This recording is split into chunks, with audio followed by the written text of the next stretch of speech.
आपको बताएं कि इस वक्त इमरान खान नैब रावलपिंडी में मौजूद हैं और इस वक्त तफ्तीश का अमल भी जारी है। आपको बताएं कि इस्लामाबाद पहुंचने के बाद इमरान खान नैब रावलपिंडी भी पहुंचे और इस वक्त अलकादिर यूनिवर्सिटी को मिलने वाली अतियात से मुतालिक जो 190 मिलियन पाउंड्स के स्कैंडल का केस है, इसमें तफ्तीश का अमल जारी है। आपको बताएं कि नैब की टीम इमरान खान को शामिल तफ्तीश करने के बाद उनसे सवालात पूछ रही है।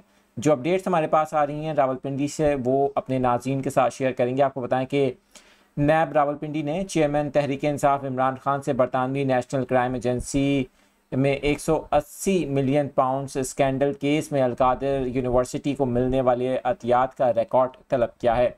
आपको बताएं कि जुडिशल कॉम्प्लेक्स इस्लामाबाद में इंसदाद दहशतगर्दी अदालत में पेशी के बाद इमरान खान नैब रावलपिंडी ऑफिस पहुंचे हैं और बताया जा रहा है कि इमरान खान की अहलिया बुशरा बीबी भी इस वक्त नैब ऑफिस के बाहर गाड़ी में मौजूद हैं। आपको बताएं कि नैब ने आज साबिक वज़ीर आज़म को बरतानवी नेशनल क्राइम एजेंसी में 190 मिलियन पाउंड्स स्कैंडल की तहकीकात के हवाले से शामिल तफ्तीश होने के लिए तलब किया था। आपको बताएं कि इससे कबल नैब ने इमरान खान को 18 मई को भी तलब किया था। 18 मई को इमरान खान पेश नहीं हुए थे। आपको बताएं कि इमरान खान ने आज भी अपनी गिरफ्तारी का खदशा जाहिर किया है। गुज़िश्ता दिनों नैब ने इमरान खान को इसी केस में गिरफ्तार किया था।